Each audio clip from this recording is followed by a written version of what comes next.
अपने experiences share कर सकता है after the leadership session. Ratnavali ma'am. हाँ जी Ratnavali. Hello, good afternoon ma'am. Good afternoon.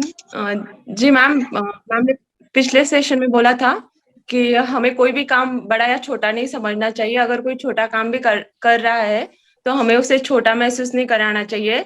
और छोटे बच्चों से कैसे वो इनोसेंस रहते हैं और हंसना लाइफ में कितना जरूरी है, ये सब कुछ बताया था। और उन्होंने जो अपने लाइफ में कैसे तय मतलब जो सोचा था कि मैं अपने लाइफ में ये करूंगी तो वो कर दिखाया था। जैसे मैम ने तय करा था कि मैं सबके लिए अपॉर्चुनिटीज क्रिएट करूंगी और उन्होंने वो कर दिखाया। तो उन्होंने उस बारे में बताया था कि अपनी लाइफ में किस तरीके से जीना चाहिए। राइट, थैंक यू रत्नावली, आपने बिल्कुल सही सबको याद दिलवाया। और कोई कुछ शेयर करना चाहेगा? मैम ने एक चीज और बताई थी अपने सेशन में कि लाइफ इज अ लर्निंग। तो मतलब कि अगर हमें 2 साल के बच्चे से भी कुछ सीखने को मिल रहा है तो हम सीखें, चाहे हमारी जो भी एज हो जाए, हम किसी भी एज में जाए, हमें हमेशा सीखते रहना चाहिए कुछ ना कुछ। Thank you. मैम ने वो बताया था बचपन, तो हमें हमेशा याद रखना चाहिए कि हमारा बचपन कैसा था। हमारा फिर वैसे पीसफुल हो जाती है। और जो हमारा जो ईगो होता है उसको खत्म करना चाहिए, ईगो नहीं रखना चाहिए अपने अंदर कभी। Thank you ma'am. Thank you. Good afternoon, ma'am. Geeta ma'am has joined us. Good afternoon. Good afternoon ma'am. Good afternoon. Good afternoon, ma'am. Good afternoon ma'am. हम बहुत दिन के बाद सेशन ले रहे हैं ना। जी मैम। आज हम कुछ लाइफ पैटर्न के बारे में बात करेंगे कि हमारे लाइफ कैसे रिलेटेड होती है जो हमारे आसपास के सर्कमस्टांसेस होते हैं। देखो, हम ना अपना जीवन जीते हैं तो हम खाली अपने जीवन के बारे में ही सोचते हैं, हम अपने परिवार के बारे में सोचते हैं और हम ये सोचते हैं कि बस हमारा एक दायरा बना हुआ है, उसी दायरे में हमको रहना है।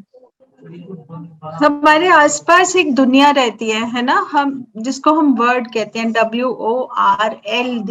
वर्ल्ड मतलब कि दुनिया, जिस दुनिया में हम रहते हैं। हाँ, और हम उस दुनिया का एक हिस्सा है ना। और हमारे जो जिस दुनिया में रहते हैं उसको हमें समझना बहुत बहुत जरूरी है, ठीक है। और ऐसे हमारे आसपास 10 तरह की दुनिया होती है। आप लिख भी सकते हैं जो मैं बोल रही हूँ, ठीक है। 10 तरह की दुनिया होती है और जो पहली 6 दुनिया है ना, वो बहुत नेगेटिविटी क्रिएट करती है हमारे आसपास। और अनफॉर्चुनेटली हम उसी दुनिया में रहते हैं। हमारा 99% जो जीवन है उस दुनिया में ही बीत जाता है। तो मैं वो बताऊंगी क्या क्या हमारे आसपास है। पहले तो मैं बोलूंगी कि पहला है कि हम हर चीज को एक वर्ड है हेल, मतलब कि हम कहते हैं कि हम अपने आप को एक हेल में जी रहे हैं।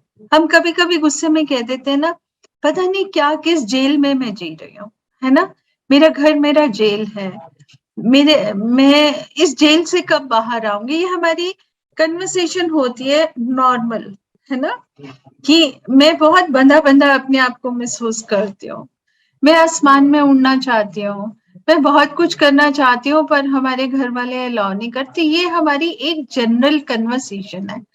इसको हम बोलते हैं कि हम हेल में रह रहे हैं, है ना। दूसरा है हमारा कि हम हमेशा मतलब कि एक हंगर है हमारे में। हंगर खाने की नहीं है, खाने की हंगर तो प्रायोरिटी है। हंगर है कि हमें बहुत कुछ मिलना चाहिए। ओहो, उसके पास तो इतना कुछ है, मेरे पास नहीं है।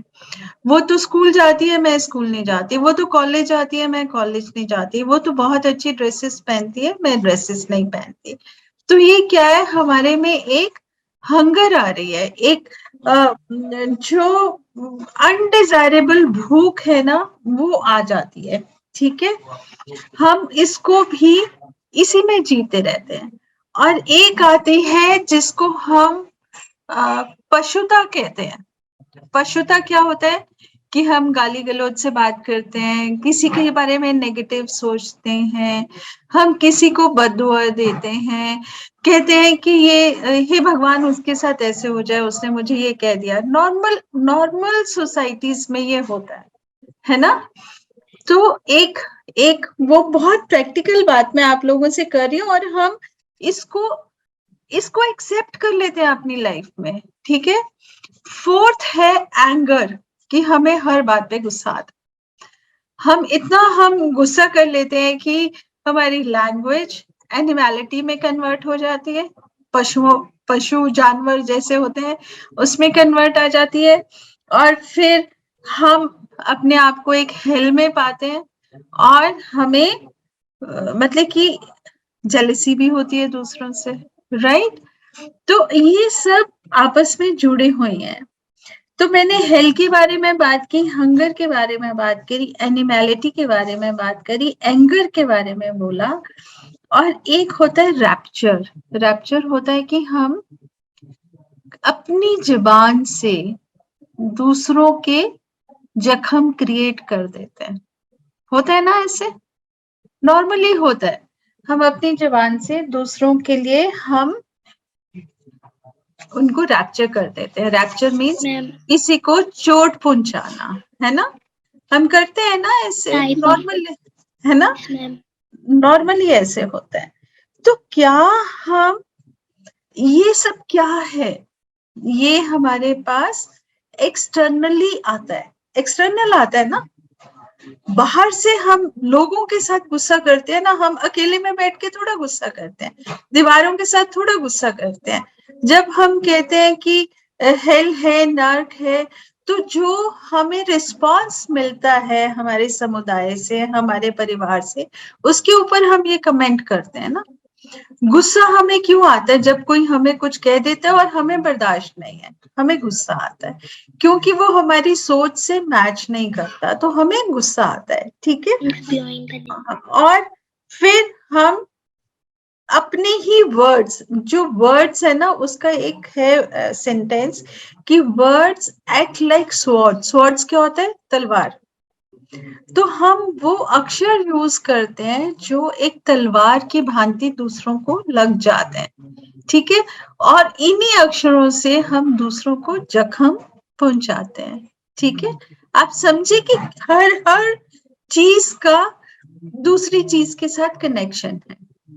ये तो हम कहते हैं कि हम ये अपने लिए एक हेल क्रिएट कर रहे हैं, राइट। एक हम नेगेटिविटी के ऑरा में रहते हैं, पर ऐसे और भी बहुत सारे सुंदर अनुभव होते हैं जो हमारी लाइफ को एकदम दूसरी डायरेक्शन में ले जाते हैं। तो कोई बताएगा हम इसको कैसे काउंटर कर सकते हैं कि हम कहते हैं हम नर्क में रहते हैं, हम हेल में रहते हैं, हमारा जीवन एक कैद है। कोई बताएगा कि इसको इम्प्रोवाइज कैसे कर सकते हैं? अब ये जो 6 अक्षर मैंने बोले हैं, उसका मुझे आप लोगों से जवाब चाहिए कि उसको हम इम्प्रूव कैसे कर सकते हैं। Control your anger. Control your anger. Please tell your name and. Ankita. Ankita Joshi. कहाँ से बोल रहे हो? मैम बिंदु खत्ता। अच्छा, ठीक है। आप और आगे बोलो कि हम एंगर को कंट्रोल कर सकते हैं, ठीक है। कैसे कंट्रोल करेंगे? मैम अगर हमारे बारे में कोई कुछ बोल रहा है तो उस चीज को हम इग्नोर करेंगे और मतलब अपने गुस्से को कंट्रोल में रखेंगे। और मतलब और एक और पॉइंट बताया था आपने कि हम लोगों के बारे में बिल्कुल गलत नहीं बोलेंगे, सोचेंगे भी नहीं। वेरी नाइस, आप बहुत अच्छा बोल रही हैं। और दूसरा मैंने क्या वर्ड बताया था? मैम डू नॉट से bad about any person. Yes, very right कि डू नॉट से बैड अबाउट एनी पर्सन। हम जिस हालात में रहते हैं हमें उसी को एक्सेप्ट करना चाहिए और मेहनत करके उन हालातों से बाहर निकलना चाहिए। हम जितना नेगेटिव सोचेंगे उतना नेगेटिविटी हमें पकड़ेगी, और हम जितना पॉजिटिव सोचेंगे नेगेटिविटी से हम बाहर निकलेंगे, है ना। तो हम जब पूजा पाठ करते हैं, प्रेयर्स करते हैं, तो हम बोलते हैं ना, थैंक गॉड आपने हमें 2 टाइम का खाना दिया, थैंक गॉड आपने हमें रहने के लिए घर दिया, थैंक गॉड आपने हमें अच्छी सेहत दी, है ना। तो ये क्या है? पॉजिटिव वर्ड्स हैं। तो अगर हम पॉजिटिव वर्ड्स को सोचें और पहले हम थैंक्स करें सब चीजें जो हमें मिल रही हैं, तभी हमारे से नेगेटिविटी दूर चली जाएगी, है ना। नेगेटिव हम दिवाली पे क्या करते हैं? घर को बहुत अच्छे से साफ करते हैं, लक्ष्मी के पैर बनाते हैं। तो लक्ष्मी के पैर हमारे लिए, हम कहते हैं कि धन आएगी, लक्ष्मी आएगी, धन लेकर आएगी, हमारे घर में सुख शांति होगा। तो एक ही दिन क्यों, हर रोज क्यों नहीं? अगर हम एक दिन भगवान की इंतजार कर रहे हैं और हम 365 दिन भगवान की इंतजार क्यों नहीं करते? हम क्यों नहीं भगवान को कहते कि जो कुछ दिया है वो बहुत अच्छा है, थैंक यू सो मच, और मुझे और भी अच्छा देना, राइट? तो क्या हम काउंटर कर सकते हैं ना? अगर हम कहते हैं कि हम हेल में रह रहे हैं, तो उस हेल को काउंटर कर सकते हैं ना, कि अगर हमारी पॉजिटिव थिंकिंग हो तो। Yes ma'am. कोई इस पे बोलेगा? जो हमारी लाइफ के जो भी चैलेंजेस होते हैं, हमें उसको एक्सेप्ट करना चाहिए, और जितना भी हमें मिला है भगवान से, उसको एक्सेप्ट करना चाहिए कि इतना हमारे पास है। वेरी नाइस, बहुत अच्छा बोला आपने। सब लोग इनके लिए ताली बजाएंगे वर्चुअली। बहुत अच्छा बोला ना? Yes, very nice, very nice. और कोई बोलेगा? Good afternoon ma'am. Good afternoon. मैं आशा मेहता, रीड इंडिया वाराणसी। हाँ जी आशा जी। शाबाद से। जैसा अपन बोलेंगे वैसा अपन पाएंगे। बिल्कुल अगर ठीक अपन है। सामने वाले को जैसा अपन सामने वाले को गलत बोलेंगे तो अपन गलत पाएंगे। बिल्कुल बिल्कुल मैम बिल्कुल मैं ठीक है। जो लेडीज आपके साथ सीखने आती है, क्या आप इन सब बातों पे उनके साथ चर्चा कर सकते हैं? क्योंकि आप लोग तो बहुत मतलब कि ब्लेस्ड है ना, कि आपके पास फोन है, आप ये ज्वाइन कर सकते हैं। बहुत सारी ऐसी लड़कियां आपके पास आती होंगी जिनके पास फोन नहीं होता होगा, तो वो तो सुन ही नहीं सकती ये कन्वर्सेशन को, है ना। तो जो आप यहाँ पे बोल रहे हैं, जो आप सीख रहे हैं, आप रोज 10 मिनट उनके साथ भी बात करके उनको सिखाना चाहिए आप लोगों को, है ना। सिखाना चाहिए ना। Yes ma'am. हाँ मैम। तो मैं ये कह रही थी कि हमने जो अभी 3, 4, 5 पर्सनालिटी ट्रेट्स के बारे में बात करी, अगर हमें समझ आ जाए कि हमने इसको कंट्रोल कैसे करना है, तो क्या हमारे में सुधार आ सकता है? इसको लेके हमारी लाइफ अच्छी बन सकती है ना। अगर हम बन सकती है। है ना, अगर हम छोटी छोटी बातों पे गुस्सा नहीं करें, छोटी छोटी बातों पे कंपैरिजन्स नहीं करें, छोटी छोटी बातों में जो मेरे पास नहीं है उसके ऊपर मैं क्रिप करती रहूं, रोती रहूं, और बोलती रहूं कि मेरे पास नहीं है, मेरी किस्मत खराब है, हमारा तो भगवान सुनता ही नहीं है। तो ये सब बोलने से अच्छा है कि हम अपनी थिंकिंग ही पॉजिटिव रखें, और हम अपने आसपास, ये मैं बहुत बार बोल चुकी हूँ पहले भी, हम अपने आसपास एक ऐसा ऑरा क्रिएट करें कि कोई भी हमारे लिए नेगेटिव नहीं बोले, कोई भी हमारे लिए कोई ऐसे शब्द नहीं बोले जिससे हमें गुस्सा आए, और हम अपने गुस्से पे भी काबू रखें, है ना। क्योंकि हमें गुस्सा कब आता है? जब हमारी ईगो जो होती है ना, हम अपने आप को बहुत महान समझते हैं और हम दूसरों को बोलते हैं कि ये तो गलत है, ये तो ठीक नहीं बोल रहे। कई बार उल्टा भी होता है, कई बार आपके सर्कमस्टांसेस आपको गुस्सा दिला देते हैं, पर गुस्से पे कंट्रोल करना और गुस्से को बहुत लंबा नहीं खींचना, ये भी एक आर्ट होता है, और वो आर्ट हमें सीखना चाहिए, है ना। सबके घर में गुस्सा तो आता होगा, किसी ना किसी को तो आता ही होगा, है ना। किस किस को गुस्सा आता है, हाथ खड़ा करेंगे? मुझे आते हैं। गुस्सा तो बात है, लेकिन कर लेती है उससे बहुत ज्यादा आता है। नहीं, गुस्सा काम आता तो कर है लेते हैं, चुप रह जाती है, लेकिन पर कहीं ना कहीं तो गुस्सा निकलता होगा, या तो बच्चों पे निकलता होगा, है ना?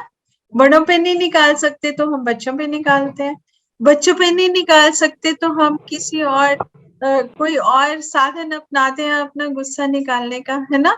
पर गुस्सा तो निकालते हैं ना, तो क्यों ना उसको आने से पहले ही हम थोड़ा बहुत कंट्रोल कर लें, अपने आप को समझा लें कि गुस्सा नहीं आना चाहिए, है ना? और गुस्से में हमारे ऊपर कंट्रोल भी नहीं रहता, और जो हमारे मन में आता है हम बोल देते हैं, है ना? होता है ऐसे, सबके साथ होता है, मेरे साथ भी ऐसे होता है। तो ये चीजें हमें अपने आप को सुधारने के लिए हम डिस्कस करते हैं। इधर मैं बहुत कुछ सीखी नहीं हुई हूँ जो मैं आपको सिखा रही हूँ। हम ये जो सेशन करते हैं ये प्लेटफॉर्म है एक दूसरे से सीखने का। तो कोई अपने गुस्से को कंट्रोल करता है तो वो बताएगा कि वो कैसे कंट्रोल करता है। कोई बताएगा? Good afternoon ma'am. Good afternoon ma'am, एक सिंगल सेंटेंस से मेरे को बहुत हेल्प मिली थी, and that was save your energy. और हाँ, वो वेरी नाइस। जब भी किसी भी चीज में मुझे लगता है कि मैं इतना मेहनत करके अपनी एनर्जी गेन करती हूँ, मैं मेडिटेट करती हूँ, कितनी चीजों से हम पॉजिटिव एनर्जी लेते हैं और छोटी छोटी बातों में हम इसको वेस्ट कर देते हैं। मेन होता है हम जहाँ हमें जो मुझे लगता है कि हम दूसरे को चेंज करना चाहते हैं, अपने अकॉर्डिंग चेंज करने के चक्कर में हम गुस्सा हो जाते हैं और फिर अपनी एनर्जी वेस्ट करते हैं सारा दिन। तो एक सिंगल सेंटेंस हम बार बार मैं अपने आप को भी रिमाइंड कराती हूँ कि नहीं, यहाँ ये मेरा काम नहीं है। अपने वर्ड्स को कंट्रोल करके अपने गुस्से को कंट्रोल, जैसे बोल रहे हैं सब लोग कि कंट्रोल करना चाहिए, कंट्रोल नहीं हो पाता मैम। आ गया गुस्सा तो वो आ गया, वो उसको आने नहीं देना चाहिए। उसके लिए अपना thought process we need to change sometimes कि नहीं, यहाँ ये मेरा काम नहीं है, मेरा काम कुछ और है। तो अपने आप को डाइवर्ट करके अपने आसपास जो पॉजिटिव चीजें हैं उसमें अपने आप को डाइवर्ट करके हम इससे बच सकते हैं। और ये मेरे साथ बहुत बार होता है। हाँ, पर अपने आप को चेंज करना भी इट्स नॉट इजी सीमा। हमें अभी भी गुस्सा आता है, पर अगर हमारे माइंड में ये सेंटेंस जो अभी आपने बोला, save your energy, convert your thoughts into positive, अगर हम ये एक मेडिटेशन की तरह रोज लेना, तो हम अपने आप को चेंज कर सकते हैं। हमारा गुस्सा कम हो सकता है। मैं ये नहीं बोलूंगी कि बिल्कुल खत्म हो सकता है, यस कम हो सकता है, हमें वो प्रैक्टिस करनी है। Why I am saying this कि हम सब लोग, हम एक फोर्स हैं। अगर हम इकट्ठे अपने आप को गिने, अभी 82 लोग इस प्लेटफॉर्म पे हैं, तो 82 को अगर हम कंबाइन करें तो एक बहुत पॉजिटिव पावर है, एक पॉजिटिव एनर्जी है जो इनविजिबली ट्रैवल भी करती है एक कॉर्नर से दूसरे कॉर्नर तक। और वो कैसे ट्रैवल करती है? By sharing, by what we are saying, और हम एक दूसरे से क्या सीख रहे हैं। अभी सीमा जी ने कितनी अच्छी बात बताई है कि सेव योर एनर्जी। हम जब गुस्सा करते हैं तो हम अपनी एनर्जी वेस्ट कर रहे हैं। जब हम किसी को उल्टा सीधा बोलते हैं तो हमारे जो कंट्रोलिंग पावर है थॉट्स की, हम कहते हैं ना कि words are the vehicles of thoughts, जो हमारे दिल में है वो बाहर आता है और हम वो वर्ड्स यूज करते हैं। और वो वर्ड्स अगर हम ठीक ढंग से यूज नहीं करते हैं तो कहीं ना कहीं हमें बाद में पछतावा भी होता है। तो वो पछतावे की सिचुएशन ना आए तो हम पहले ही उस सिचुएशन को एनालाइज कर लें, उस सिचुएशन को हम सोच लें, समझ लें, और फिर अपना एक रास्ता चयन कर लें कि हमें इस रास्ते पे चलना है। तो that will help us to create positive aura around us, है ना? और ये 82 लोग जो जुड़े हुए हैं यहाँ पे, और ये मैं दावे से कह सकती हूँ कि ये लोग ट्रांसफॉर्म हो चुके हैं, तभी तो इच्छा है इस सेशन को ज्वाइन करने की। जो कहते हैं कि हम इस सेशन में अपने व्यूज शेयर करें, अपने थॉट प्रोसेस से शेयर करें, क्योंकि ये सब थॉट प्रोसेस शेयर करने के लिए घर में भी कोई होना चाहिए सुनने के लिए। वो जो घर में मेंबर्स हैं उनमें भी एक ईगो आ जाती है कि why she is teaching us. बहुत सारे ऐसे लोगों में आती है कि why she is teaching us, है ना सीमा? Very true ma'am. हाँ आज का टाइम ऐसा है मैम कि बहुत हमारे बच्चे जो मतलब हम लोगों से तो बहुत छोटे हैं, वो एक नेक्स्ट जनरेशन है, वो भी सुनने को रेडी नहीं है। और जो हमसे बड़े हैं, मैं तो अपने ग्रैंड के सास ससुर के साथ भी रहती हूँ और अपने बच्चों के साथ भी रहती हूँ। एक अपने से छोटी जनरेशन, अपने से बड़ी जनरेशन, सबके बीच में मैं रह रही हूँ। तो कोई भी सुनने को रेडी नहीं है। किसी को भी नहीं अच्छा लगता कि हम उनको बार बार टोके, बार बार बताएं। तो यहाँ बहुत कुछ मैं सीख भी रही हूँ, गुस्सा भी आता है, उसको भी कैसे कंट्रोल करते हैं वो भी मैं देखती हूँ। तो बहुत बड़े लोग मेरे साथ हैं, आई एम वेरी लकी, उनसे बहुत कुछ सीखने को भी मिलता है। लेकिन बहुत सारी चीजें अपने व्यवहार में मैंने बहुत चेंज करी है गुड़गांव से वापस आके, कि हम we are not suppose to say every time नहीं ये ठीक नहीं है, आप ऐसे करो तो बेटर होगा। They are not ready. उनकी अपनी लाइफ है, उन्होंने अपनी जिंदगी, एक 85 की है, एक 95 की है, उन्होंने जैसे जिया है वो वैसे ही जिएंगे। अब वो मैंने अपने आप को चेंज किया कि नहीं, अब उनके हिसाब से हमें ढलना है, वो हमारी तरह चेंज नहीं हो सकते। उनकी लाइफ जैसे रही है वो वैसे ही रहेगी। और अपने बच्चों को भी हम सिर्फ एडवाइस कर सकते हैं, उनको भी हम जबरदस्ती उनको मोल्ड नहीं कर सकते, उनको कुछ बार बार कंटिन्यूअसली सिखा नहीं सकते। We can just suggest them. ये दोनों ही चीजें मैं देख रही हूँ अपने घर पे रह के।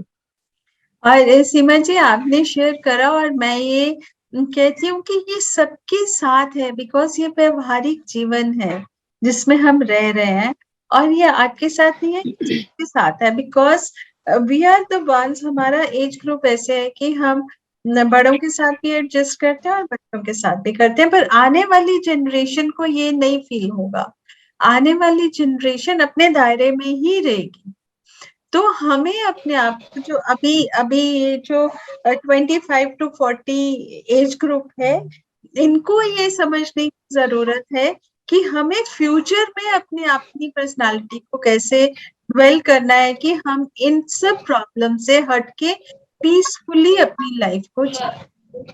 तो इसीलिए आज मैंने ये टॉपिक बहुत सोच समझ के चुना था कि हम इसके बारे में चर्चा करें।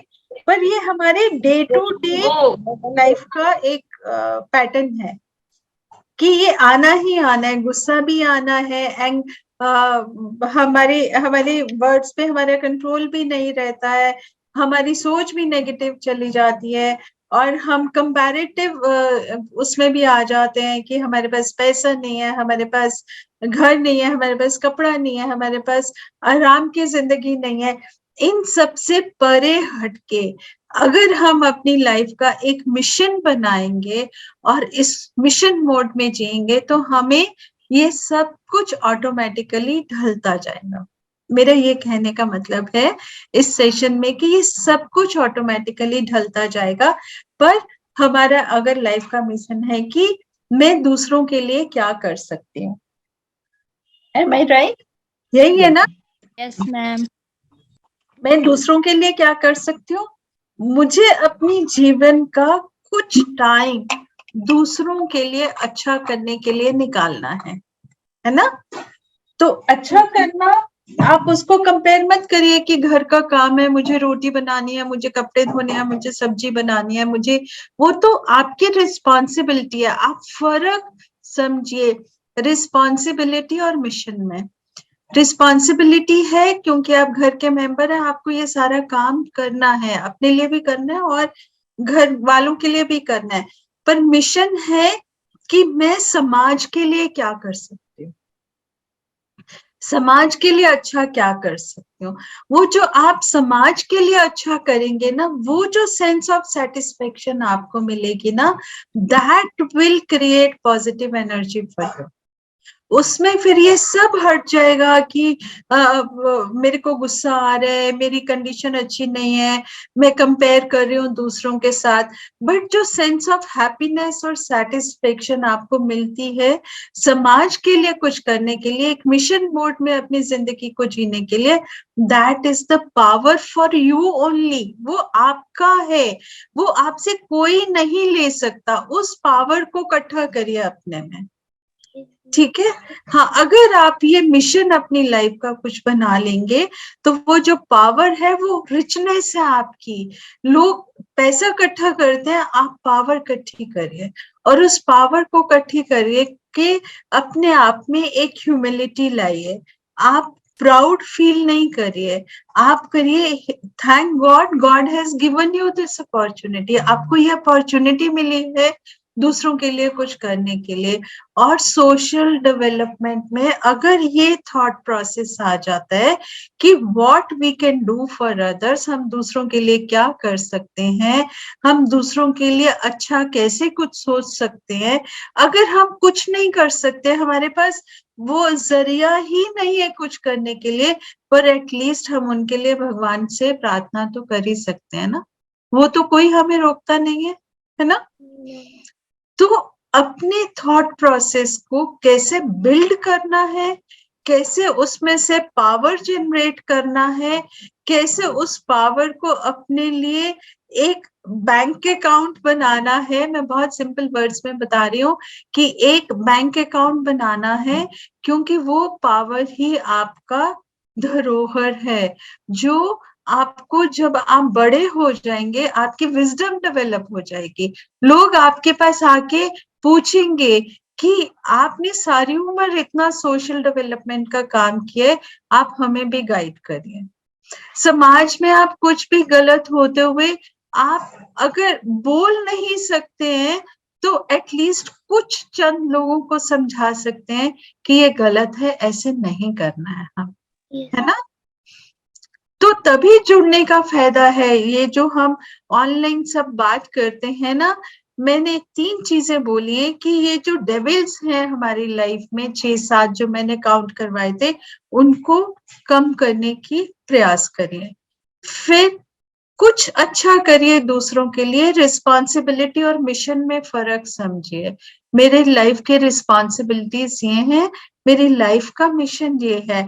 अगर आप अपनी लाइफ का, हम एक संस्था का मिशन लिखते हैं ना, हम एक संस्था की विजन भी लिखते हैं, पर अगर हम इंडिविजुअली अपनी विजन और मिशन को डिफाइन करेंगे और उस पे अपनी लाइफ को चलाएंगे तो शायद हम बहुत आगे बढ़ जाएंगे, हमारी पर्सनालिटी ही डिफरेंट हो जाएगी। और जब रीड सेंटर्स हमने बनाए हैं, रीड सेंटर्स में कोऑर्डिनेटर्स क्या है, टॉर्च बेयरर्स हैं, आपको रोशनी का रास्ता दिखा रहे हैं, है ना। पर उस रास्ते पे चलने के लिए मिशन किसने बनाना है, हमने इंडिविजुअली बनाना है। तो मैं कोऑर्डिनेटर्स को भी रिक्वेस्ट करूंगी कि आप ऐसे टॉपिक्स पे अपने बेनिफिशियरीज के साथ जरूर चर्चा करें और उनको बताएं कि अपनी लाइफ का मिशन क्या बनाना है। एक दिन वैसे ही एक्सरसाइज कर ले कि सब लोग पेपर पे लिख के दें कि उनकी लाइफ का मिशन क्या है।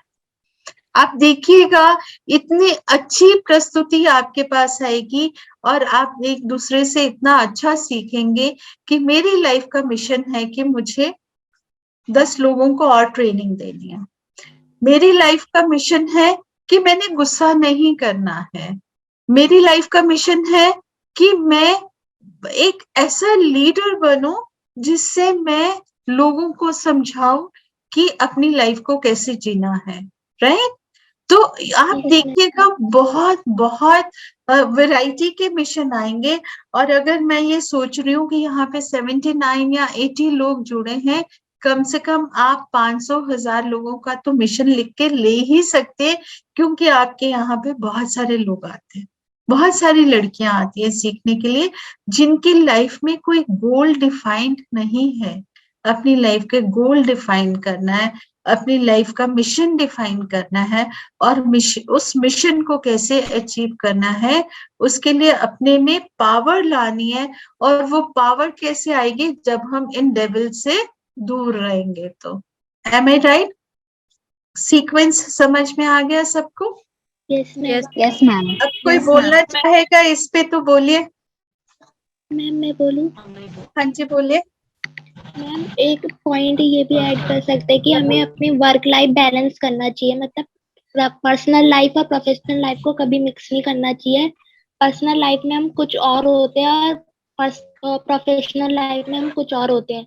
अगर हम दोनों को मिक्स कर देंगे तो स्पॉइल हो जाएगा पर्सनल लाइफ और मैं आपको प्रोफेशनल लाइफ। बताऊं, अभी आप यंग हैं, जब आप मेरे लेवल पे आएंगे ना तो आपका प्रोफेशनल और पर्सनल लाइफ एक ही हो जाएगा, क्योंकि आपका मिशन डिफाइन हो जाएगा लाइफ। आप ज्यादा प्रोफेशनल लाइफ के बारे में सोचेंगे, प्रोफेशनल लाइफ आपका मिशन बन जाएगी। आपका प्रोफेशनल लाइफ ये नहीं रहेगा कि मुझे ये 8 घंटे काम करके मुझे इतना पैसा चाहिए क्योंकि मैं अपनी पर्सनल लाइफ पे खर्च कर सकूं। आपका ये हो जाएगा, मिशन हो जाएगा कि मैं ज्यादा से ज्यादा लोगों की लाइफ कैसे चेंज कर सकती हूँ। मैं ज्यादा से ज्यादा, अगर मुझे स्किल आती है तो मैं ज्यादा से ज्यादा लोगों को कैसे सिखा सकती हूँ, क्योंकि ये स्किल मैंने क्यों सीखी? मैंने इसलिए सीखी कि मैं अपनी लाइफ में एक लेवल से दूसरे लेवल पे आ जाऊं, राइट? और अगर हम ये बोलेंगे कि मैं 1000 लोगों को सिखा लूं और 1000 लोगों से 1000 रुपए फीस लेके मैं अपने यहाँ पे 1 लाख रुपया इकट्ठा कर लूं, तो वो मिशन नहीं है लाइफ का। आपका लाइफ का मिशन ये होना चाहिए कि मैं 1000 लोगों को तो सिखाऊं, पैसा तो आएगा, मैं ये नहीं कह रही कि फ्री सिखाओ, क्योंकि हर एक को पैसा चाहिए रहने के लिए, जीवन व्यतीत करने के लिए। पर अगर आपका मिशन होगा कि मैंने सीख के मैं एक सर्कमस्टेंस से निकल के दूसरे सर्कमस्टेंस में आई हूँ, बेटर आई हूँ, तो मैं हजारों की लाइफ में चेंज कर दूं, मैं उनको भी सिखा दूं, उनको भी उन सर्कमस्टेंसेस से बाहर लेकर आ जाऊं। That is your mission of transforming others. तो सोच ही है जो हमें जो भी किसी रास्ते पे ले जाती है। पर अगर हम अपनी सोच को दृढ़ता से मजबूत कर लें, हम अपनी लाइफ का कोई मिशन बना लें, तो आप कभी भी पीछे मुड़ के नहीं देखेंगे। मैम मैं रेणु मानेसर सेंटर से। मैम जैसे कि आपने बताया हमें समाज के लिए कुछ करना चाहिए, और जैसे कि दूसरे के लिए कंपैरिजन, ये तो सबने जैसे बताया, बहुत अच्छे से आपने बताया और उन्होंने भी बताया। कंपैरिजन तो कभी भी किसी के साथ नहीं हो सकता, क्योंकि हम मेहनत नहीं करेंगे तो कंपैरिजन करना तो गलत बात होती है। घर बैठे तो हमें कहाँ से आएगा कुछ करने के लिए, अच्छे कपड़े या कुछ मेहनत के बगैर नहीं आता। मेन पॉइंट में भी होता समाज के लिए कुछ करना। तो मैम मैं एक स्टोरी आपको अपने यहाँ की बताती हूँ। हमारे यहाँ पे एक स्वीपर आती है, वो अदर स्टेट से है मैम। तो उसने अभी यहाँ पे काम करना स्टार्ट किया था। तो उसका जो हस्बैंड है वो ड्रिंक करता है, बहुत सारी फैमिली अच्छी नहीं है उसकी। तो मैम वो 2-3 घरों में और काम करती है सफाई का, और हमारे यहाँ पे भी करती है। तो वो उसको परेशान करता था हर पैसे के लिए या कुछ, क्योंकि वो कुछ कमाता तो है नहीं, वो उसको परेशान करेगा। तो वो ऐसी बैठी हुई थी। एक दिन हमने पूछा, पूनम आपको क्या हुआ, आप ऐसे उदास क्यों रहते हो? ये बोले कि मैम मैं इतना सारा काम करती हूँ, मुझे महीने में 9-10 हजार रुपए मिलते हैं। मेरे एक बेटी है, वो मेरे हस्बैंड सारे पैसे ले लेता है। ठीक है।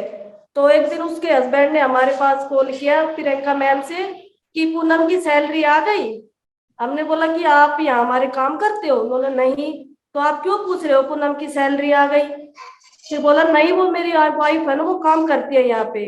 तो हमने बोला आप कितना कमाते हो महीने में जो आप उससे पूछ रहे हो? बोले मैम कुछ नहीं करता मैं। तो बोले मैम मुझे वैसे भी परेशान करता है ये वो। तो एक दिन हमने उनको बुलाया यहीं पे, उसको पकड़ा, वो अंदर आया, कितना कमाता है? मैंने कुछ नहीं। इसको क्यों परेशान करते हो आप? पीते हो ना? आपने हाँ पीता हूँ। इसको परेशान क्यों करते हो? हमने बोला आपकी सैलरी आती है तो आप हमारे पास ही रखो, जितना आपको जरूरत होती है 100-200 महीने में आप हमसे लेके जाओ और पैसा अपना सेव करो। आपको बीमारी है, आपकी बेटी के लिए कुछ जरूरत हो तो आप कहाँ से लेके आओगे? तो मैम उसके हस्बैंड को हमने इतना धमकाया, वो इतना डरता है, हमें उसको कुछ नहीं कहता, वो आराम से रहती है बिल्कुल। और जो हमारी ममता मैम, उनका घर पास में ही होता है। अगर कुछ बोलता है तो बोलते हैं मैम को पास फोन करूं? वो कहता नहीं मैम के पास फोन मत करना, दौड़ता हूँ मैं। वो बहुत अच्छे से रहती है। अब वो बोलती कि सेंटर में जाके बिगड़ गई, पैसे नहीं देती हमें, और वो मैम के साथ रह के ऐसा करती है वो करती है। अब तो ये बोलने भी लग गई, इसके तो जबान भी खुल गई, ये हो गया। पर वो अब बहुत अच्छे से रहते हैं, हमें इतनी खुशी मिलती है। आज पूनम कैसी अच्छी है, रोज पूछते हैं, हाँ मैम बहुत अच्छी है। कुछ बोलता है तो बोल मैम के पास करूँ फोन, वो कहता नहीं मैम के पास मत करना। तो मैम वो बेचारी ऐसे आराम से रह रही, अदर स्टेट से है मैम, माँ बाप कोई पास में नहीं है, दूर से है तो परेशान रहेगी, तो ये है। तो आपके सेशन से इतनी पावर मिलती है मैम कि दूसरों को भी हम ऐसे समझा सकते हैं। अच्छा लगता है, उसको प्यार से समझाया तो समझ में नहीं आया, उसके हस्बैंड को बोला कि मैम तो ऐसे ही बोल रही है। फिर हमने उसको, चारों ने हमें बैठा के उसको अच्छे से धमकाया पूरी तरह से। अब वो थोड़ा बहुत कुछ करता भी है और उसको अच्छे से रखता है मैम। तो बहुत खुशी मिलती है उसको देख, उसका चेहरा भी अलग से ही होता है। आपका नेक्स्ट मिशन ये है कि उसकी जो पीने की लत है उसको छुड़वाना है। जी मैम, अब तो बहुत चेंजमेंट हो गया मैम, उसका पूरा परिवार पीता है। जी अगर आप वो छुड़वा देंगे ना तो that is the real contribution. एक तो उसकी हेल्थ खराब नहीं हो गई, एक वो जो एंगर है वो चला जाएगा, जो वो हेल्थ क्रिएट कर रहा है वो कम हो जाएगा, और दूसरा जो हम एनिमलिज्म की बात कर रहे हैं वो हट जाएगी परिवार में से। तो आप ये करवा दीजिए फिर, ठीक है? जी मैम, वो लेट होती है तो उसका लंच भी दे के जाता है। अब तो यहाँ पे काम करती है ना, वो लेट हो जाती है, लंच कुछ पढ़ा के लेके आया मेरे लिए। तो चलो पूनम आप तो अब अच्छे से रहते हो आप। थैंक यू मैम, बहुत अच्छा सेशन मिल रहा है मैम आपसे, और बहुत खुशी होती है आपसे मिलके भी। आपका सेशन नहीं होता, बोलते मैम की कई दिन हो गया अब सेशन नहीं हुआ, बहुत अच्छा लगता है ma'am. Thank you ma'am. Thank you. और कोई शेयर करना चाहेगा? गीता मैम, एक बहुत ही सेंसिटिव इशू होता है, जैसे हम लोग तो सब हमारे मेरे सेंटर पे स्पेशली यंग गर्ल्स ही आती हैं, लेडीज कम है, लड़कियां ज्यादा आती हैं। Very very sensitive issue. लड़कियां गांव में थोड़ा माहौल ज्यादा ही खराब है, मैं देख रही हूँ यहाँ पे। लड़कियों के बहुत सारे बॉयफ्रेंड्स भी हो जाते हैं और अवेलेबिलिटी है हर चीज की। तो मैंने देखा कि लड़कियां कुछ भी दवाई खा लेती हैं, कुछ भी बोल के केमिस्ट से जाके जो है वॉशर के लिए मेडिसिन खा लेती हैं। तो इस इशू पे हम लोगों की बात हो रही थी, मैं एम्ब्रॉयडरी का सेशन दे रही थी। ऐसे बात करते करते मैंने बच्चों को समझाने के लिए कलेक्टिवली बिठाया, 18-19 लड़कियां मेरे आसपास बैठी थी। बात करते करते मैम उनमें से 3 लड़कियों का शाम को मेरे पास कॉल आ गया कि ये मेरे साथ ऐसे ऐसे प्रॉब्लम चल रही है मैम, किसी को बताना नहीं, और मैंने पिल्स खा ली हैं और ब्लीडिंग बहुत हो रही है। तो आई वाज जस्ट शेकिंग कि इतना इन बच्चों को आज जनरली बैठ के बात हुई है तो इन लोगों के मुंह से निकला है। तो मुझे बिल्कुल आइडिया ही नहीं था कि मेरे सेंटर के बच्चे भी ऐसे होंगे। लेकिन 3 बच्चों के मेरे पास कॉल आए, एक का अपनी भाभी के लिए कॉल आया, गॉड नोज वो खुद के लिए बात कर रही थी या वो अपनी भाभी का नाम लेके कर रही थी, और 2 लड़कियों ने तो डायरेक्टली हमें बोला कि मैम हमें आप दवाई बताओ। I was into this profession from last 13 years, मैंने ये काम भी किया हुआ है यहाँ पे रह के। तो मैंने अपनी जो असिस्टेंट लॉ है उनसे डिस्कस किया, उसको प्रॉपर मेडिकेशन बताया, उनको बोला। फिर नेक्स्ट डे मैंने पर्पसली सारे बच्चों को बिठा के ये क्लास लिया, पूरा सेशन लिया। मैंने कहा आप लोग इन चीजों पे मत चलो, बॉयज के साथ ठीक है आप फ्रेंड्स रहो, आप गांव में तो ये सब बहुत ही खराब मानते हैं। मैंने कहा आप तो फिजिकल हो जाते हो, दिस इज नॉट गुड, और उसके क्या क्या साइड इफेक्ट्स हैं, आगे आपकी शादी के बाद भी उसके क्या क्या साइड इफेक्ट्स होंगे। तो उन चीजों पे लेके हम लोगों का 1 घंटे से ज्यादा का हम लोगों ने उस पर बात करी। तो सारे बच्चे बहुत ही ध्यान से सुन रहे थे। तो बहुत सेंसिटिव इशू था, मेरे को आइडिया भी नहीं था कि ये इस तरह की बात भी हम ऐसे ओपनली हमें उनसे करनी चाहिए, लेकिन वो निकल के आई चीजें। तो नहीं करनी चाहिए, but ये मॉरल एजुकेशन है ना सीमा। It's not related to reproductive health or adolescent health, because these are life skills which we have to take sessions with others. Right. और हम लोग ऐसे प्लेटफॉर्म पे हैं बिकॉज ऑफ रीड इंडिया कि हम अपनी बात को बहुत ज्यादा लोगों को तक पहुंचा सकते हैं। अब मैंने किसी फैमिली की एक लड़की को बोला, उसने अपनी भाभी को बोला, उसने और लोगों को बोला कि मैम ने बताया था कि ये वाली दवाई नहीं खानी चाहिए, इसके ये साइड इफेक्ट्स होते हैं, और ऐसा कुछ प्रॉब्लम में ना फंसे तो बेटर है। फंस गए तो क्या करना चाहिए, उसके पीछे भी पूरा डिटेल में मैंने उनसे बात करी। तो अपनी सिस्टर लॉ से बात करके उन लोगों को और अच्छे से समझाया। तो वो चीजें बहुत बहुत इम्पोर्टेंट मेरे को लगा कि हम लोग ऐसे प्लेटफॉर्म को हम यूज कर सकते हैं for this kind of mission also. Yes. It Yes. Was really good. तो Yeah. अब जब भी लेडीज भी आती है मैं उनको भी बोलती हूँ, आप लोग भी उल्टी सीधी मेडिसिन खाते हो वो मत खाओ। हम लोग सब लेडीज ही होते हैं, लड़कियां ही होते हैं, वहाँ बैठ के बात करते हैं, बहुत ओपनली हम लोग बात करते हैं। तो 2-3 बार हम इस बारे में डिस्कशन हो चुका हम लोग। And और मुझे मैं लगता है कि सबको हाँ एनकरेज जी, करूंगी सीमा, कि जैसे सीमा ने बताया ऐसे हमें मतलब कि ट्रेनिंग्स तो हमारा हमारा प्रोफेशनल है, काम है हमारा, पर जो प्लेटफॉर्म ओपन स्पेस है एक दूसरे के साथ अपनी बात करने की, कहने की, और बहुत सारे सॉल्यूशंस आप लोग ही उनको प्रोवाइड कर देते हैं, उनको कहीं और भटकने की जरूरत नहीं। तो ये बहुत अच्छा है कि हमें एक हेल्दी कन्वर्सेशन भी करनी चाहिए जितने भी पार्टिसिपेंट्स आते हैं। Thank you so much. Anybody else कोई शेयर करना चाहेगा? Ma'am good afternoon. Good afternoon. हाँ बोलिए, आगापुर का नया सेंटर नजर आ रहा है मुझे। यस मैम, मेरा नाम थी। मैंने फर्स्ट टाइम आपका सेक्शन लिया है जो मुझे काफी अच्छा लगा, और मैंने लड़कियां भी तो सुन रही हैं जिनके माइंड में निगेटिविटी है वो भी दूर हो जाएगी। और मैं तो कहती हूँ कि जो माइंड में निगेटिविटी है उससे दूरी रखनी चाहिए और पॉजिटिव होनी चाहिए। और यहाँ पर काफी गर्ल्स है, मतलब हमारा जो मोहल्ला है ना यहाँ पर लड़कियों को सेफ रखते हैं घर में, बाहर अलाउड नहीं करना चाहते हैं, बाहर निकालना नहीं चाहते हैं, कहते हैं बाहर का माहौल अच्छा नहीं है, मतलब उनके घर में ही निगेटिविटी है। जब अप्पी ने बोला कि यहाँ पर सेंटर खुल रहा है, आपने परमिशन दी थी, तो मैं यहाँ पर सर्वे करने गई, तो मैं घरों घरों गई थी, तो मैंने उन्हें बताया कि नहीं ये भी एक सेफ है, और जब मेरे हाथ में टैलेंटेड है यही इनकी लड़कियों के आगे आएगा, फिर ये अपना खुद कर पाएंगी, जो मैं आज खुद कर रही हूँ। मैं अपनी स्टडी भी कर रही हूँ, तो मैं मम्मी से ज्यादा हेल्प नहीं ले पाती हूँ कि मैं अपना खुद ही खर्चा आगे का है खुद ही ले लूँ। और यहाँ पर मैं लड़कियों को समझाती हूँ कि निगेटिविटी दूसरों के बारे में नहीं सोचनी चाहिए, जब हम दूसरों के बारे में रखेंगे तो अपना ही नुकसान करेंगे।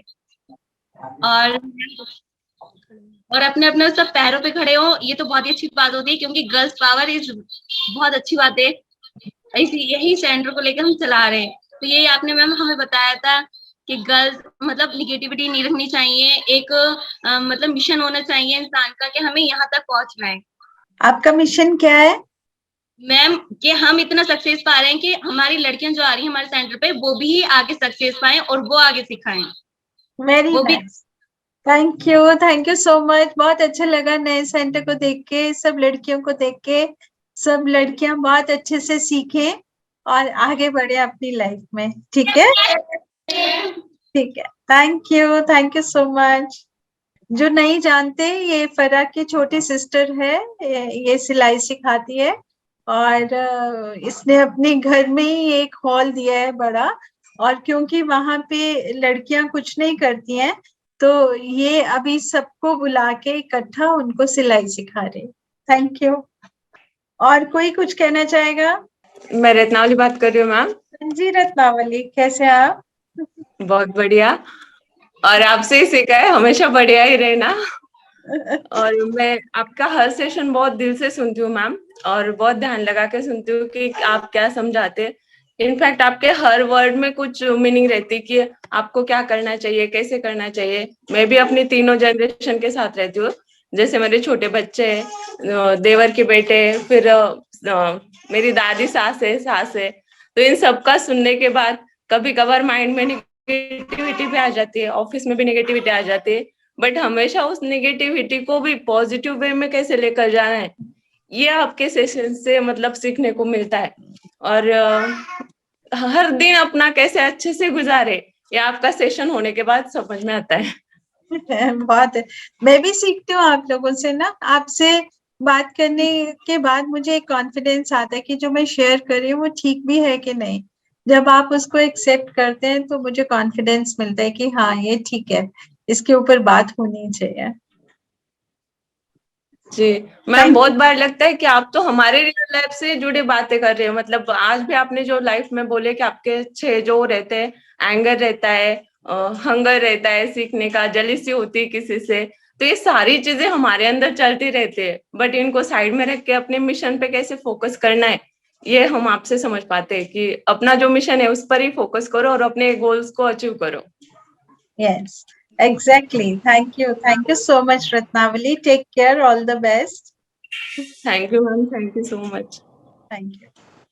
Anybody else? नहीं तो मैं ये रिक्वेस्ट करूंगी आप सब लोग इसके ऊपर सेशन लें अपनी टीम्स के साथ, अपने बेनिफिशियरीज के साथ, और फिर आप अगले सेशन में शेयर करें कि उनके फीडबैक क्या थे, बिकॉज ये हमारे हर इंसान के साथ ये जुड़ा हुआ है, और इसको ओवरकम करना अगर हम सीख जाएंगे अपनी लाइफ में, देर से या पहले, ये एक बहुत बड़ा आर्ट है अपने पीस ऑफ माइंड को मेंटेन करने का।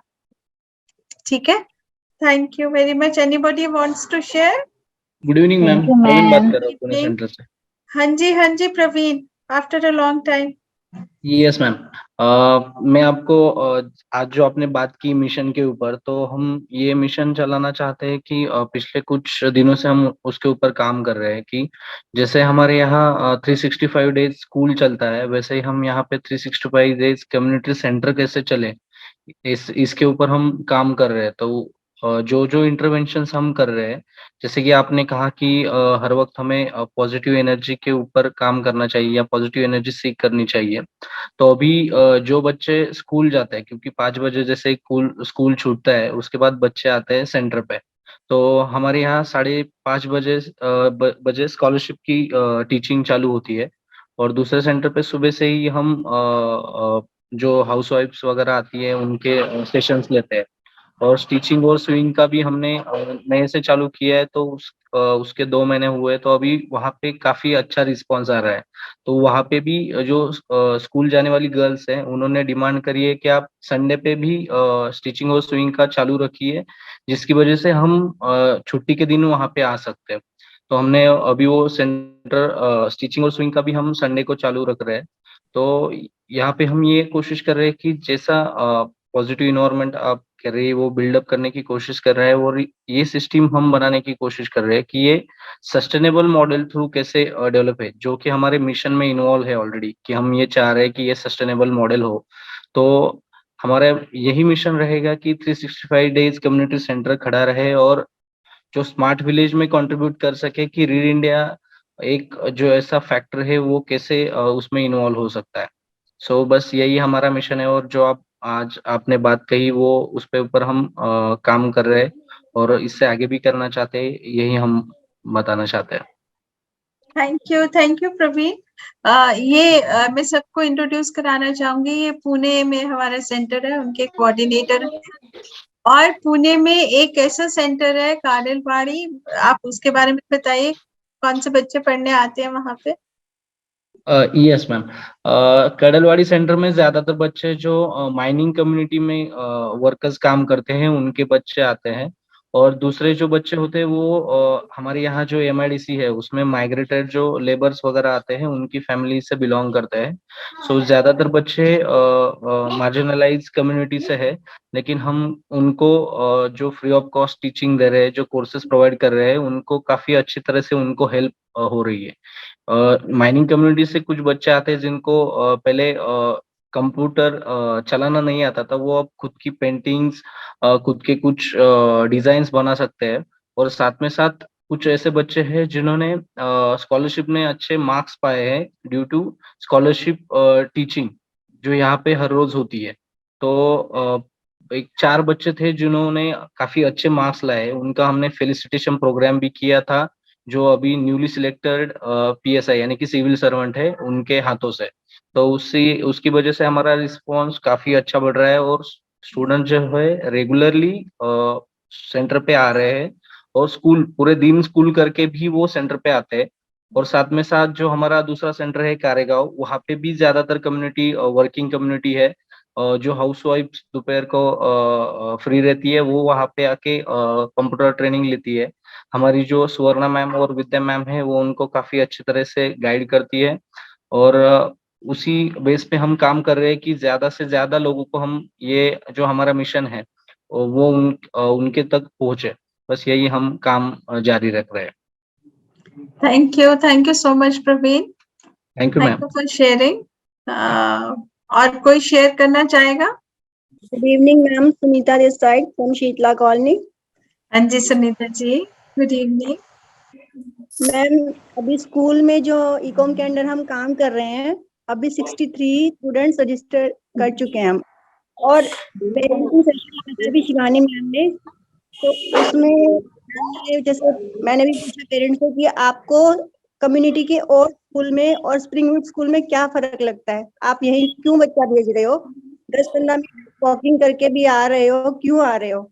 तो उन्होंने बोला कि हमें एक तो यहाँ की साफ सफाई, मेंटेनेंस और जो टीचर्स का बिहेवियर और जो हमारे बच्चे सेफ फील कर रहे हैं, ये बहुत अच्छा लगता है। और मैम उसके अलावा एक जो लीडरशिप की जो फीलिंग आई है वो आपके सेशन से आई है, ताकि एक स्कूल को संभालना कैसे, इतने मैनेजमेंट के अंदर काम करना, ये सब आपकी सेशन से ही सीख पाई हूँ। और इसके अलावा ma'am community elementary teacher training की जो मैंने लीड की है, उससे भी मैम मैंने बहुत कुछ सीखा है। और उन लड़कियों में से कम 10% लड़कियां मैम जॉब भी कर रही है, कि कोई बैंक में गया है और कोई टीचिंग लाइन में गया है। तो मैम आपके सेशन से ये हो पाया है, जो मेरे अंदर इम्प्रूवमेंट आई है। पहले मैं ऐसा वेरी नाइस। नहीं, आपके अंदर मिशन था ना, तो मिशन जागा है और कुछ नहीं हुआ, वो मिशन सोया हुआ था, वो जाग गया है और इसीलिए आप कर पा रहे, आपको रास्ता मिला। हाँ, thank you ma'am. Thank you so much ma'am. आपके सेशन ही ऐसे जो हमें डायरेक्शन दिखाते हैं, मिशन मतलब नहीं भी होगा ना कोई मिशन तो भी दिल करता है कि यार खुद का कुछ मिशन होना चाहिए, करना चाहिए, हमें ये करना चाहिए। Very nice, very nice. तो सब लोग अपना अपना मिशन लिखेंगे ना, अब तो बहुत अच्छा लगेगा। नमस्ते मैम। नमस्ते, कौन है? हसीना। यस, हाँ हसीना बोलो। मैम अभी तक तो मैंने बहुत सारे स्टूडेंट को सिखाया है और बहुत ही अच्छे से सिखाया है। तो मेरा अभी भी जब तक मैं रीडी में हूँ, मैं चाहती हूँ क्या जो भी मेरे पास आए और भी अच्छे से मैं उनको सिखाऊंगी और वो सीख कर जाए यहाँ से। और बहुत सारे स्टूडेंटों को मैंने चैलेंज से सिखाया है मैम। क्या उन्होंने बहुत बार बोला है कि मैम बहुत ही ये हार्ड है, बहुत ही मुश्किल है। मैं बिल्कुल हार्ड नहीं, बिल्कुल डरने का नहीं हूँ। मैं जब तक हूँ आपको सिखा कर ही छोड़ूंगी, वैसे भेजूंगी ही नहीं आपको। तो ऐसे ही मेरे बहुत अच्छी बात है, आपका मिशन बन गया ना सिखाने का। हाँ, जो मेरा एक लक्ष्य है मैम कि आगे चल के मैं इतना सिखाऊं कि आगे चल के खुद के पैरों पे खड़े रहे और अपने इंडिया का नाम बहुत ऊंचा रहे मैम।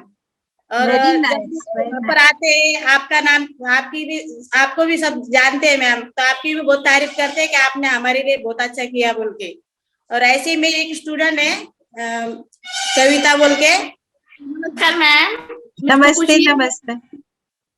पर मैं लेकिन अब मेरे खुद के पैर पे खड़े रह सकती हूँ, इतना मेरे को सिखाया मैडम ने, बहुत तरीके से, अच्छी तरीके से सिखाया। Very nice, very nice. आता है मुझको अब। Very nice.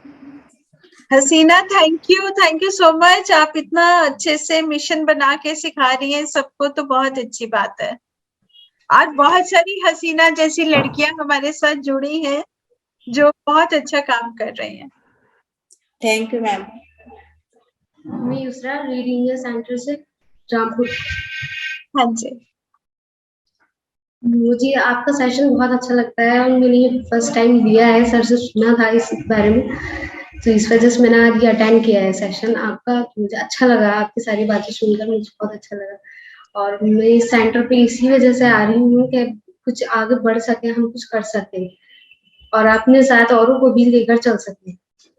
Very nice. ये तो बहुत अच्छी बात है कि 5 बजने वाले हैं और आप सेशन अटेंड करने के लिए अभी तक सेंटर में हैं, तो इसका मतलब आप अपनी लाइफ में कुछ करना चाहते हैं, ये आपने शो करा है। जो आप कॉन्शियस नहीं है, पर हम कॉन्शियस है इस बात के कि आप सेंटर में बैठे हैं, आप कुछ करना चाहते हैं अपनी जिंदगी में और आप ये सेशन अटेंड कर रहे हैं। और मुझे पक्का विश्वास है अब जितनी भी लड़कियां आपके साथ बैठी हैं, कोई भी पीछे मुड़ के नहीं देखेगा, सब अपनी लाइफ में कुछ ना कुछ करेंगे, आगे बढ़ेंगे। और एक हुनर तो आप सीख ही रहे हैं सेंटर में आके, पर हुनर के साथ साथ अपनी पर्सनालिटी को कैसे बिल्ड करना, ये भी आप सेंटर में आके सीख रहे हैं एक दूसरे से। तो अपने आसपास मैं बार बार बोलती हूँ, एक ऐसा पॉजिटिव ऑरा क्रिएट करें कि आपको ना तो कोई कुछ गलत कहे और ना ही आप अगर कोई गलत कह भी रहे तो गुस्सा नहीं करना है, पर अपने ऑरा से, अपनी पॉजिटिव थिंकिंग से आप उनको ये समझा सकती हैं कि ये मेरे लिए नहीं है कुछ भी, जो आप कह रहे हैं वो मेरे लिए मायना नहीं रखता है, मेरी लाइफ का मिशन कुछ और है और मैं उस मिशन पे चलना चाहती हूँ। मैं आपको भी नहीं तकलीफ देना चाहती और मैं नहीं चाहती कि मुझे भी कोई तकलीफ दे। ठीक है? हाँ, पॉजिटिव वे से अपने आप को प्रोटेक्ट करना है। अपने आसपास एक इनविजिबल, मैं बोलूंगी कि जाल क्रिएट करते हैं हम, कोई आपको हार्म नहीं कर सके। ठीक है? हाँ, इसको समझने के लिए थैंक यू सो मच।